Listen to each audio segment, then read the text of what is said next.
नमस्कार, मी संदीप कसालकर आणि आपण पाहतात क्या न्यूज.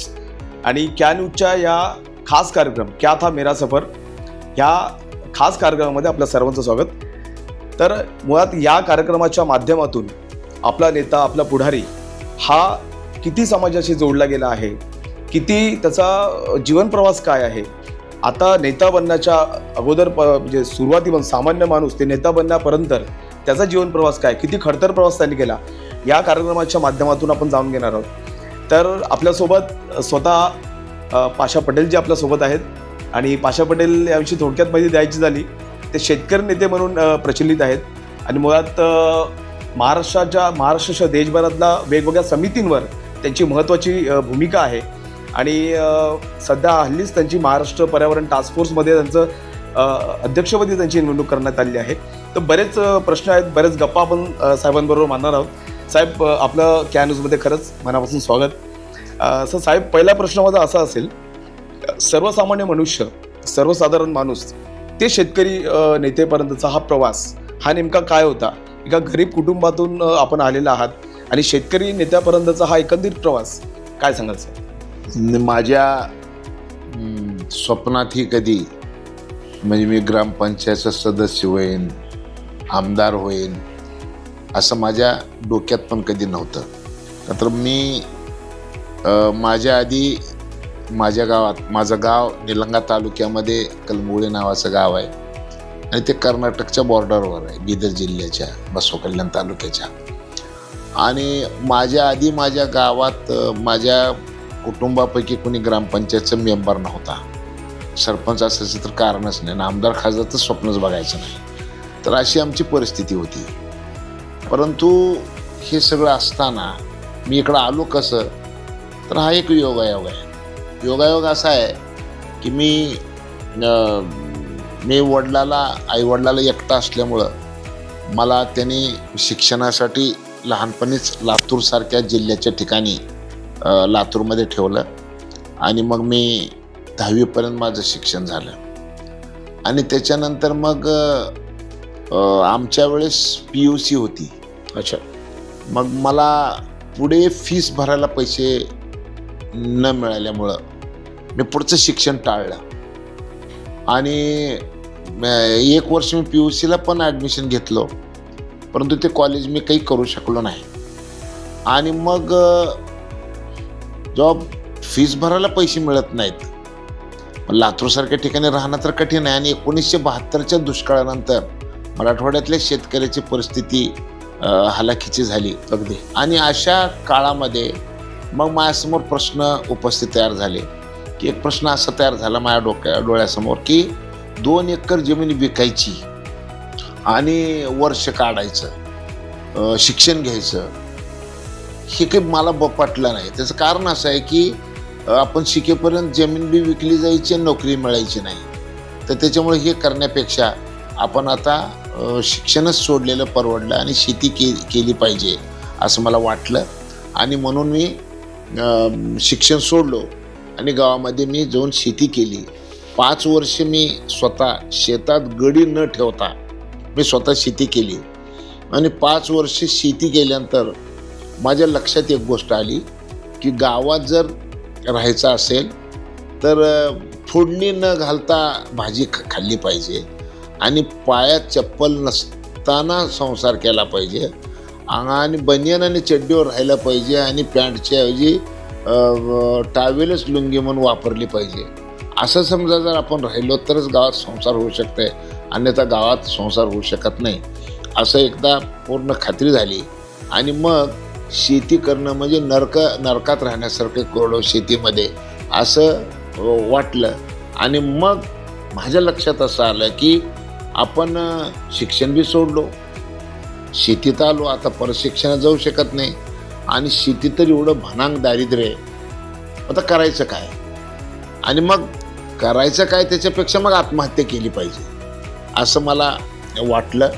आणि तुमच्या माहितीसाठी मी सांगतो की मी 5 वर्ष शेती केली आणि त्यावेळेस माझं लग्न पण झालं नव्हतं आणि 5 वर्ष शेती करण्यासाठी 10 एकर शेती विकावी लागली मला. आणि मग ह्या सगळ्या गोष्टीचा माझ्या डोक्यावर परिणाम झाला आणि म्हणलं आता आपण जगूच नाही, आपण आत्महत्या करायची. त्याचं कारण असं आहे की एक काळ असा होता, आम्ही असं ऐकायचं आमच्या वडिलाच्या तोंडातून की आमच्या गावामध्ये जर गावातला माणूस जर आमच्या घरासमोरून जर जात असेल तर तो पायातले जोडे बगलत घ्यायचा. एवढा आमच्या घराविषयी, वाड्याविषयी, आमच्या कुटुंबाविषयी एवढा आदर. आणि त्याच गावामध्ये आम्हाला तंबाखूची पुडी कोण उधार देत नव्हतं. हे सगळं बघितल्यानंतर हे काही जगणं काही खरं नाही असं ज्यावेळेस वाटलं आणि त्यावेळेस म्हटलं की वा नाही, आपण आता आत्महत्या करू. आणि मग आत्महत्याचा विषय माझ्या डोक्यात ज्यावेळेस आला त्यावेळेस माझ्या वागण्यातलं, बोलण्यातलं बदल माझ्या वडिलाच्या लक्षात आलं. आणि मग माझ्या वडिलांनी मला, माझी एक चुलत बहीण कर्नाटकामध्ये दिलेली होती, तिला बोलवायला पाठवलं आणि मी बोलवायसाठी गेलो बहिणीला. आणि तिथं गेलो तर मी 15 दिवस तिथून आलोच नाही. नंदगी म्हणून नावाचं एक गाव होतं हुमनाबाद तालुक्यामध्ये, बिदर जिल्ह्यामध्ये. तिथं माझ्या वयातली 100 मुलं मला भेटली आणि त्यांच्याबरोबर रोज खेळण्यामध्ये माझे जे मी ज्या टेन्शनमध्ये गेलो होतो ते टेन्शन विसरलो. आणि मग मला एक नवीन तिथं त्या सगळ्या पोरांबरोबर मिसळण्यात, खेळण्यामुळं मला काय वैचारिक बदल झाला त्या काळातलं मला आता नेमकं आता काय आठवत नाही, परंतु एक गोष्ट नक्की झाली की माझ्या डोक्यात एक विषय आला की आपण आत्महत्या नाही करायची. त्यावेळेस माझ्या डोक्यात असं आलं की मर्द माणूस संघर्ष करतो आणि नामर्द माणूस आत्महत्या करतो. आपण काही नामर्द नाही, आपण आता संघर्ष करू. आणि मग मला तिथं संघर्षाची प्रेरणा मिळाली. आणि मग मी म्हटलं आता संघर्ष करायचं म्हणजे मग कशासाठी करायचं, म्हणजे शेतीमध्ये जगू शकत नाही ही गोष्ट पक्की आहे. मग शेतीमध्ये न जगण्याचं कारण काय, काहीतरी कारणं कळली पाहिजे ना. आणि मग ही कोण सांगेल आपणाला, तर म्हणजे आपणच आता अभ्यास करू. मग अभ्यास म्हणजे पुस्तकं वाचू. मग आता पुस्तकं वाचूत म्हणजे मग एवढे पुस्तकं कशी घ्यायची, एकतर आपल्याकडे पैसेच नाहीत आणि एवढे पुस्तकं आणायचे कसे. मग आपण पुस्तकं वाचण्यासाठी गावात वाचनालय काढलं मी. क्या बात. आणि मग डॉक्टर बाबासाहेब आंबेडकर सार्वजनिक वाचनालयाची स्थापना मी माझ्या गावात केली त्या काळामध्ये. आणि मग ते वाचनालय काढण्यासाठी माझ्या गावच्या बाजूला एक औरा शहाजीने नावाचं गाव आहे. तिथं प्राचार्य सदाविजय आर्य नावाचे एक प्राचार्य होते. ते सामाजिक कामामध्ये लोकाला तरुण पोरांना मदत करायचे. मी त्यांच्याकडे गेलो आणि त्यांना सांगितलं की मला गावात वाचनालय काढायचं आहे. तर त्यांनी मला वाचनालय काढायला मदत केली. आणि मग मी गावात वाचनालय काढलो. आणि मग ते सदाविजय आर्य सरांचं एक संस्था होती आंतरभारती, त्या आंतरभारती संस्थेशी मी जुडलो. आणि मग त्यांच्यावर मी 5-7 वर्ष काम केलं. आणि माझ्या लक्षात असं आलं की मग सामाजिक कामामध्ये मी त्यांच्यावर सहभागी झालो. तिथं मला एक गोष्ट नक्की मिळाली की मला खरं तर माझ्या वडिलासारखं प्रेम मला त्या माणसाने दिलं. आणि खऱ्या अर्थानं मला सामाजिक शिक्षणाची जाणीव प्राचार्य सदाविजय आर्य आणि त्यांच्या सुविद्य पत्नी डॉक्टर मधुश्री आर्य या दोघांनी जोडप्यांनी मला मुलासारखं सांभाळलं. आणि ते मला सामाजिक धडे त्यांनी दिले. आणि मी देशभरामध्ये 50 तरी शिबिरं केले, ग्रामीण नेतृत्व कौशल्य विकास शिबिराचे. इंटरनॅशनल युथ सेंटर नवी दिल्ली असो का नागपूरला एक संस्था होती त्या काळामध्ये मनोहर गोलपेलवाराची, ती संस्था असो का मग आमची आंतरभारती संस्था असो. आणि या सगळ्या अशा ह्याच्यामध्ये मी देशभरातल्या संस्थांमध्ये मी शिबिरामध्ये मी चर्चेमध्ये गेलो.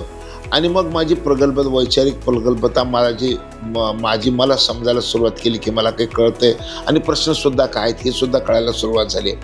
आणि मग मी असं करत असताना आंतरभारतीमध्ये मी काम करत असताना एकदा मुंबईमध्ये त्या काळामध्ये एक टेरडाईज होम नावाची एक संस्था होती. त्या संस्थेच्या वतीने इथं चर्चासत्र होतं आणि त्या चर्चासत्रामध्ये भाग घेण्यासाठी मी आलो. त्यावेळेस मला मेघा पाटकरांची त्या चर्चासत्रामध्ये भेट झाली. आणि मग मी जे काही बोलत होतो तिथं एक जर्मन सरकारला टेलिफिल्म बनवून देणारे एक जोडपं तिथं आलं होतं, विजय परोळेकर नावाचे. आणि त्यांनी एक शरद जोशीवर एक पुस्तक लिहिलं होतं योद्धा शेतकरी म्हणून. त्या पुस्तकाचे लेखक होते आणि ते जर्मनीमधून भारतामध्ये परत आल्यानंतर शेतकरी आंदोलनाचं शरद जोशीचं त्याने अभ्यास केला आणि त्याच्यावर पुस्तक पण लिहिलं. आणि ते मला तिथं मुंबईमध्ये भेटले आणि त्यांनी मला सांगितले की तुझं पिंड हे समाजसेवा करण्याचं नाही, तुझं पिंड हे संघर्ष करण्याचं आहे. आणि तू आता शरद जोशीबरोबर जाऊन तुझ्या मनात जे विषय आहेत ते विषय म्हणजे शरद जोशी जे सांगते, शरद जोशीच्या विचाराशी किंवा संघटनेशी तुझे संबंध जुळतात आणि त्यांची जी वैचारिक बैठक आहे त्याच पद्धतीचं तुझं बोलणं, तू त्यांना जाऊन भेट आणि त्या संघटनेत तू काम करतो, इकडं टिकू शकत नाहीस असं त्यांनी मला सल्ला दिला. आणि मग मी शरद जोशींची भेट घेतली आणि त्याच्यानंतर मग मी 1980ला शरद जोशींना जाऊन भेटलो आणि त्यांच्या संघटनेचा मी सगळा अभ्यास केल्यानंतर माझ्या लक्षात आलं की हेच आपला खरा मार्ग आहे. आणि मग अशा पद्धतीने मी शेतकरी संघटनेमध्ये सहभागी झालो. आणि सगळ्यात महत्त्वाचं म्हणजे मी 29व्या वर्षी मी महाराष्ट्र शेतकरी संघटनेचा अध्यक्ष झालो, ज्यावेळेस 10-10 लाख लोक शेतकरी संघटनेच्या नावानं जमायचे. आणि एवढ्या मोठ्या चळवळीमध्ये मी सक्रिय झालो आणि उपाध्यक्ष झालो. आणि त्याच्यानंतर 32व्या वर्षी मी प्रदेशाचा मी शेतकरी संघटनेचा अध्यक्ष झालो. आणि मग म्हणजे जिथं मी ग्रामपंचायतची निवडणूक लढवण का नाही असं कधी माहीत नव्हतं, त्यावेळेस मी शेतकरी संघटनेचा अध्यक्ष झालो. आणि त्याच काळामध्ये मी 2दा माझ्या गावातली ग्रामपंचायतची निवडणूक लढवून मी ग्रामपंचायतचा सदस्य पण झालो होतो.